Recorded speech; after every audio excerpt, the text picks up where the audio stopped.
नमस्कार, मैं हूं रितेश मिश्रा और आप देख रहे हैं पुरवैया क्राइम स्पेशल।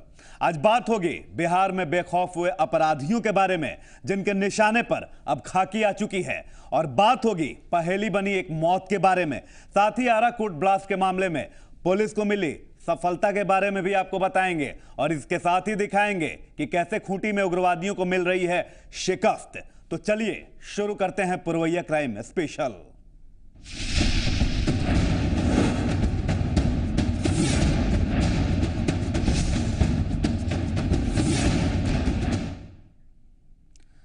लगता है कि अब बिहार में अपराधियों को किसी का डर नहीं है।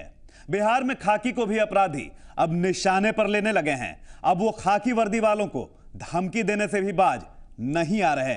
आप खुद देखिए कि कैसे खतरे में आ चुकी है खाकी। बिहार में अपराधियों को डर नहीं लगता, वो खाकी को भी धमकी देने से बाज नहीं आते। अपराधियों के निशाने पर है अब खाकी। बिहार के एक डीएसपी को मिली जान से मारने की धमकी। लगता है कि अब बिहार में अपराधियों को डर ही नहीं लगता है। तभी तो अपराधी अब आम लोगों के साथ ही खाकी को अपना निशाना बनाने से नहीं घबरा रहे। वो बेझिझक बिहार पुलिस को भी धमकी देने लगे हैं। अभी से अपराधियों के बढ़े हुए हौसले नहीं तो और क्या कहेंगे आप। जी हां, बिल्कुल सही सुन रहे हैं। बिहार के सीतामढ़ी जिले के सदर डीएसपी मिथिलानंद उपाध्याय को जान से मारने की धमकी दी गई है। इस धमकी के बाद पुलिस विभाग में खलबली मच गई। मंगलवार की शाम मिथिलानंद उपाध्याय के मोबाइल पर एक कॉल आती है। कॉल करने वाले ने 3 दिनों के भीतर डीएसपी साहब को जान से मारने की धमकी दी है। इस धमकी की जानकारी सीतामढ़ी के एसपी को भी दी जाती है, और इसके बाद एसपी के निर्देश पर डुमरा थाने में प्राथमिकी दर्ज कर ली जाती है। नहीं, अभी फिलहाल क्या मोटिव है वो हम लोगों को पता नहीं चल रहा है, लेकिन हो सकता है अनुसंधान के बाद कुछ चीज सामने आएगा।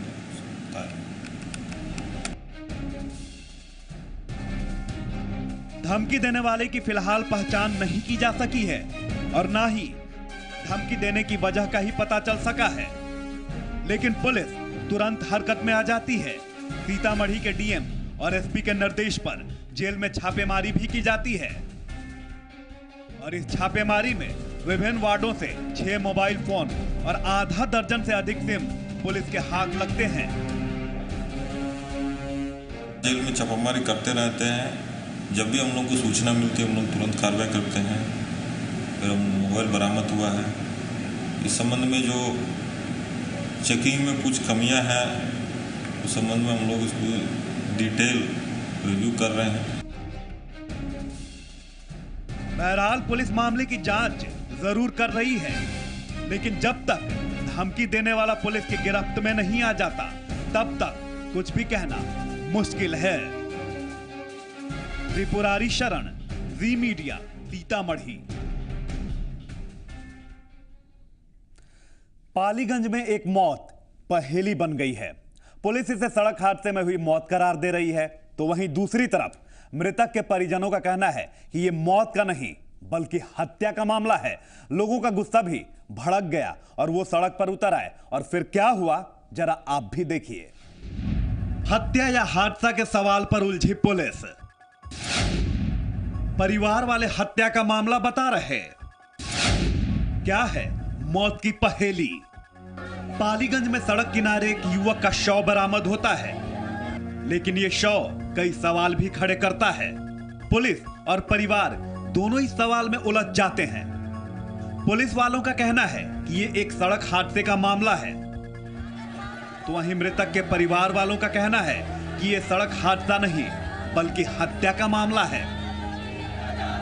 और अब इसी बात को लेकर मामला उलझता जा रहा है।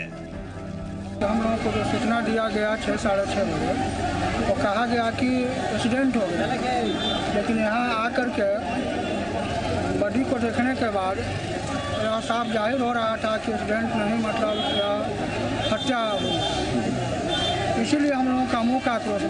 हम अब आंखों से जी नहीं देखा था, हम किसको कहें। क्या लगता है, दुर्घटना है या हत्या है? ना वो मैंने हत्या कर। कहीं गए थे क्या? ना हाँ, यहाँ परीक्षा देवे गए। मैट्रिक के? कहाँ गए थे? कल वापस आने के दौरान? हाँ। बात हुई थी? बात हुई थी 8 बजे शाम में। अच्छा, क्या बोले थे? बोले थे, पूछे कि बाबू सब कुछ हो गलवा, तो कि हाँ आवे था, तो कि हाँ कौन गाड़ी से आवे था, तो मंटू गाड़ी से, गाड़ी धर लेला है तो हाँ।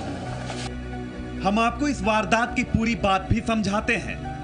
दरअसल पालीगंज में सड़क किनारे एक युवक का शव बरामद होता है। पुलिस ने इस शव की पहचान खिड़ी गांव के रहने वाले लौकुश कुमार के रूप में की। वो मैट्रिक की परीक्षा देकर अपने घर वापस लौट रहा था। पुलिस ने लौकुश के परिवार वालों को सूचना दी कि सड़क हादसे में लौकुश की मौत हो गई है। घर वाले मौके पर पहुंच भी जाते हैं, लेकिन वो इसे सड़क हादसे का मामला मानने से साफ इनकार कर देते हैं। घर वाले इसे हत्या का मामला करार देते हैं और इसके बाद घटना से गुस्साए लोगों ने घंटों हंगामा किया और गाड़ियों का आना जाना ठप हो गया। आ रहे थे, हम पूछे बउआ कहाँ है, तो बउआ बोला कि भैया हम 11 बजे ले हम थाना चल आएंगे। हम बोले ठीक बाबू बढ़िया से चले है, पैसा जब पड़ गया तो कि हाँ पड़ गया। ओकर बाद में फिर हमें कोई सूचना ना, फिर सवेरे बजे सूचना मिलती है 6 बजे के फील्ड में मर्डर है। हाँ। आखिर पहले से कहीं दुश्मनी भी थी क्या? नहीं, कहीं नहीं। और बस में बगझक करी थलक, फोन कैली ताकि 2-4 बजे धैलल कि का हमारा घरे बात करे था, बस फिर फोन काट दे। प्रशासन तत्काल हरकत में आता है। सहायता राशि दिए जाने की घोषणा भी की जाती है और साथ ही परिवार वालों की मांगों पर विचार करने का भरोसा भी दिया जाता है। अभी हम लोग तत्काल इनको राष्ट्रीय पारिवारिक लाभ के तहत 20,000 रुपये का चेक दिए हैं। इनके पिता श्री शिव कल्याण पासवान जी को अन्य राहत भी देने का प्रयास कर रहे हैं। जो इनके क्राइटेरिया में आ रहा है लाभ के, वो सब पे भी हम ध्यान देंगे और अधिक से अधिक इनको राहत प्रशासन की ओर से दिलाने का कोशिश करेंगे। सर, प्रथम दृष्टया क्या लग रहा है, वो दुर्घटना है या हत्या है? इस मामले में तो पुलिस की छानबीन और पुलिस अधिकारी ही कुछ बोल सकते हैं। परिजन क्या बताते हैं? परिजनों का तो कहना है कि ये कुछ साजिश है या लगता है दुर्घटना नहीं समझ के इसको मर्डर का कहा जा रहा है। लेकिन लौकुश के शव को देखने के बाद कई सवाल भी खड़े होते हैं। मृतक लौकुश के शरीर पर दिखने वाले जख्म कुछ और ही इशारा करते हैं। वहीं आपको बता दें कि लौकुश पुलिस की प्राइवेट गाड़ी भी चलाता था। सुबह जो है उसका मृत शरीर पाया गया है। इस संबंध में उनके परिजन जो आवेदन दे रहे हैं उसका अदालत कार्रवाई की जाएगी। उसमें कुछ नाम भी आया है या अभी नहीं? अभी तो हमारी जानकारी में ऐसा कुछ नहीं आया है, लेकिन उनके परिजन जो कहेंगे उसी बिंदु पर। सर, क्या लगता है, वो हत्या है या दुर्घटना है? नहीं, अभी इसी बिंदु पर मंतव्य देना संभव है। पोस्टमार्टम रिपोर्ट आ जाएगा, उसके बाद। हालांकि इस घटना के बाद लौकुश के घर वाले काफी गुस्से में आ गए। टाइम की मतलब जो कुछ हो, सरकारी लाभ जो मिलने वाला होगा वो मिलेगा और अभी सक्षम हम कुछ लाभ दे रहे हैं आपको और आगे हम उचित सही जांच पड़ताल करेंगे। लेकिन अब कहाँ तक सही जांच पड़ताल होगी यह मतलब हम लोग तो एक आशा में ही रह पाएंगे कि मतलब कहाँ तक सही जांच पड़ताल हुआ या नहीं हुआ, तो क्या कहा जा सकता है। उनकी बातों पे भरोसा करके आप सड़क जाम? जी हाँ, उनकी बातों की भरोसा करके सर हम लोगों ने सड़क को मतलब जाम को छोड़ दिया, वापस ले लिया। पुलिस ने फिलहाल शव का पोस्टमार्टम करा दिया है। अब पोस्टमार्टम रिपोर्ट के आने का इंतजार किया जा रहा है। इसके बाद ही इस मामले की स्थिति कुछ साफ हो सकती है। शशांक शेखर, जी मीडिया, विक्रम।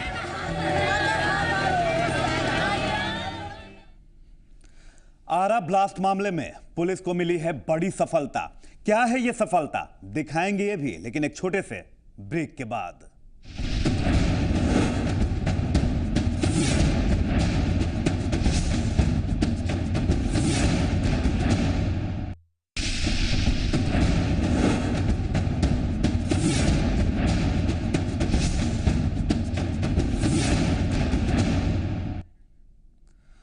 और अब बात करते हैं आरा बॉम्ब ब्लास्ट की।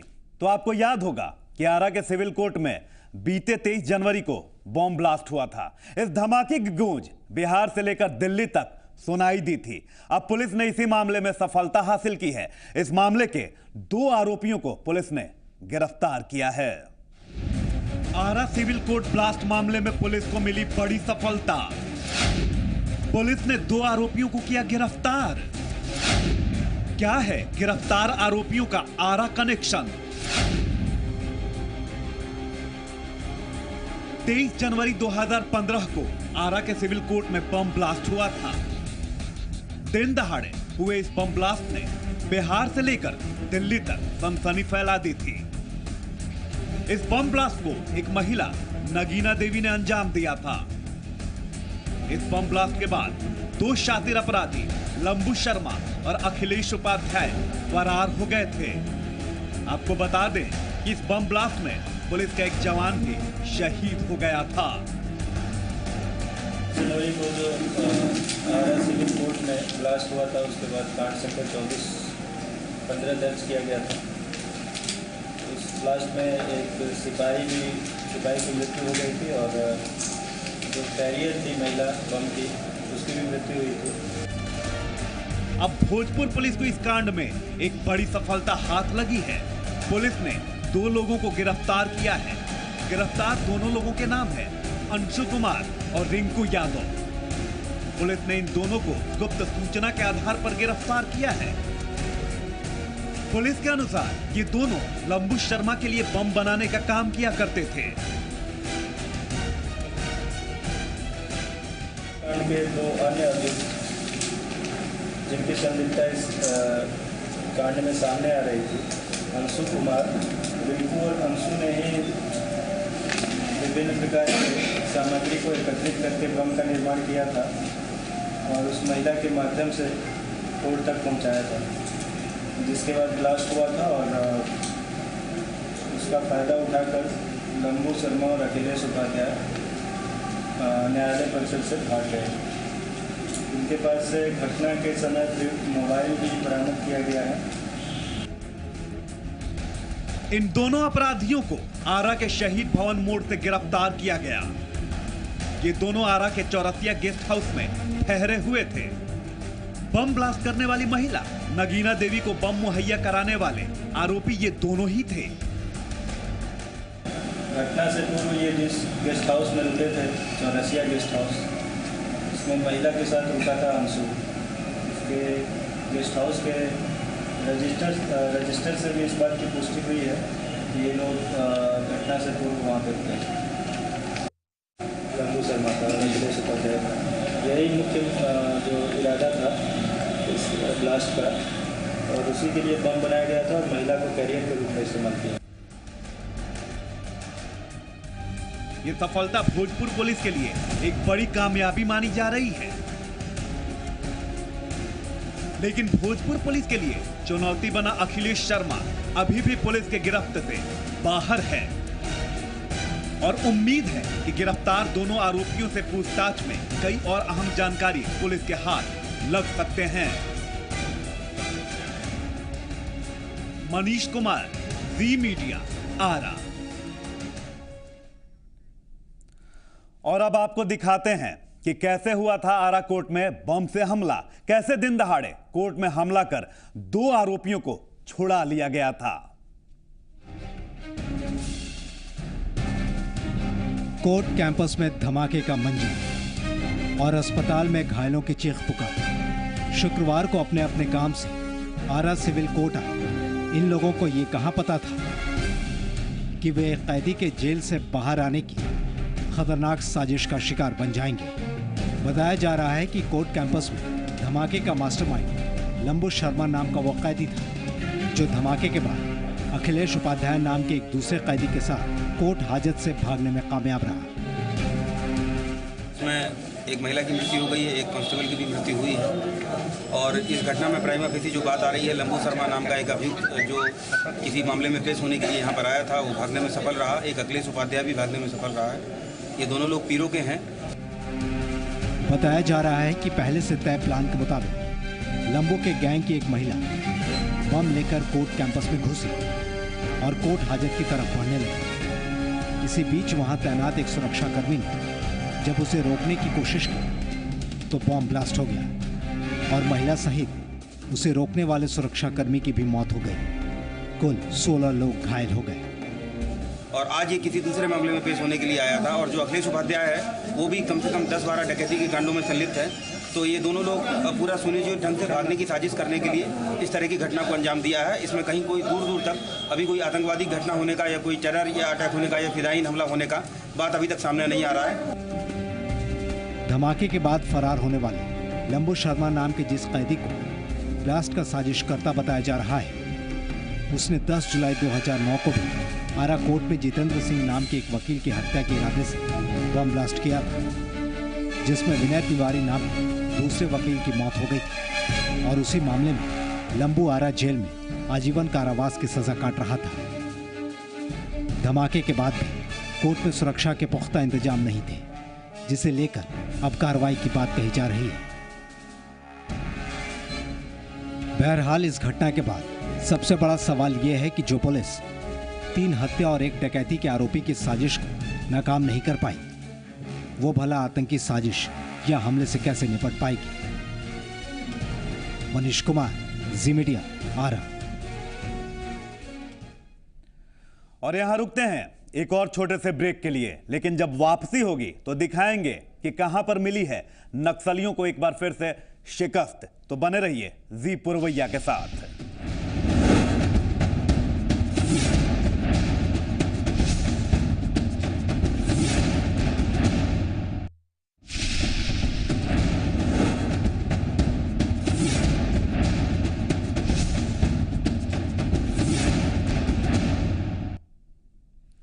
ब्रेक के बाद एक बार फिर से पुरवैया क्राइम स्पेशल में स्वागत है आपका। खूंटी पुलिस को लगातार मिल रही सफलता से उग्रवादी बैकफुट पर आ चुके हैं। जिले की पुलिस लगातार उग्रवादियों को गिरफ्तार करने में जुटी हुई है। ऐसे में उग्रवादी अपने मांद में घुसने के लिए मजबूर हो चुके हैं। खूंटी पुलिस को लगातार मिल रही है सफलता। उग्रवादी संगठनों पर कसी जा रही है नकेल।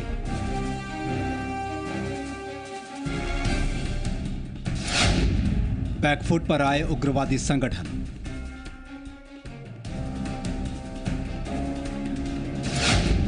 एक सप्ताह के भीतर 30 से ज्यादा पीएलएफआई उग्रवादी पुलिस की गिरफ्त में।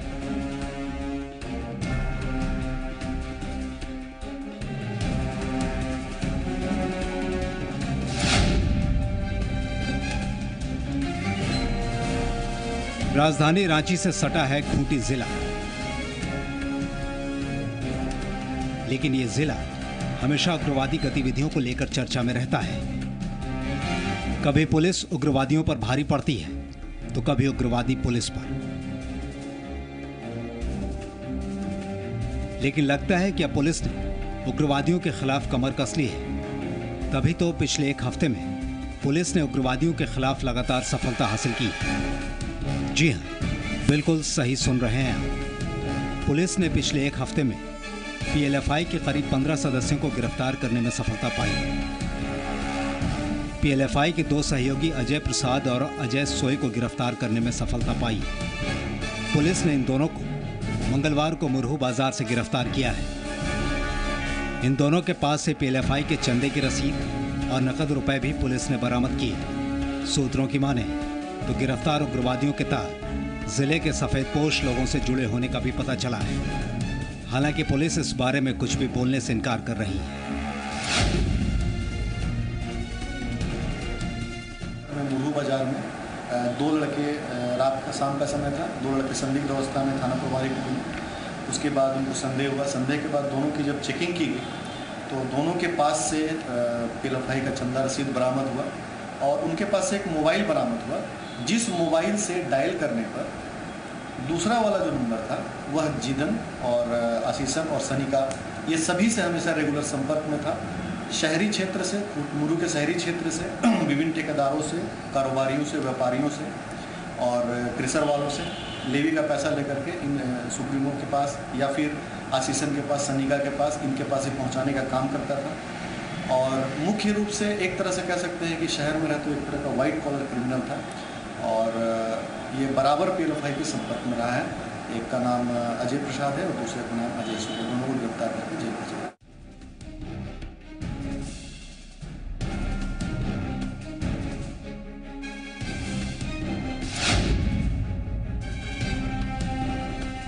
खूंटी जिले की पुलिस को इससे पहले भी सफलता हाथ लगी थी। पिछले बुधवार को पुलिस ने 5 पूर्व हार्डकोर नक्सलियों को गिरफ्तार किया था। इन सब की गिरफ्तारी गुप्त सूचना के आधार पर की गई थी। गिरफ्तार पूर्व नक्सलियों में कुख्यात नक्सली सुबेला नाग भी शामिल है। गिरफ्तार 5 लोग पहले नक्सली संगठन में शामिल थे, लेकिन बाद में नक्सली संगठन छोड़कर लूटपाट करने लगे थे। कई हत्याकांड में इनकी तलाश थी। 2012 में मारंगहदा इलाके में 7 लोगों की गोली मारकर हत्या करने का आरोप। 2013 में 94 बटालियन के जवान बोरसे रामेश की हत्या करने का आरोप। कुछ लोग डकैती करने की योजना बना रहे हैं, रोड डकैती। इस पर एसडीपीओ को तुरंत उन्होंने निर्देश किया कि तत्काल इस पर कार्रवाई करें। एसडीपीओ ने एक टीम बनाई और जो भी संभावित जगह था उस जगह की घेराबंदी की गई फोर्स के साथ में। और घेराबंदी करने के बाद मारंगहदा मोड़ से कुछ ही दूर अंदर एक नदी डिपा चट्टान है जिसपे 5 लोगों को डकैती की योजना बनाते हुए पकड़ा गया, घेर कर पकड़ा गया। और उनके पास जब तलाशी ली गई तो तलाशी के क्रम में उनके पास एक देसी कट्टा, एक लोडेड देसी कट्टा और 3 गोलियां बरामद हुई। अब पुलिस की सफलता के बाद उग्रवादियों के बीच खलबली मचना लाजमी है। पुलिस को मिल रही लगातार सफलता से उग्रवादियों के मनोबल पर असर जरूर पड़ेगा।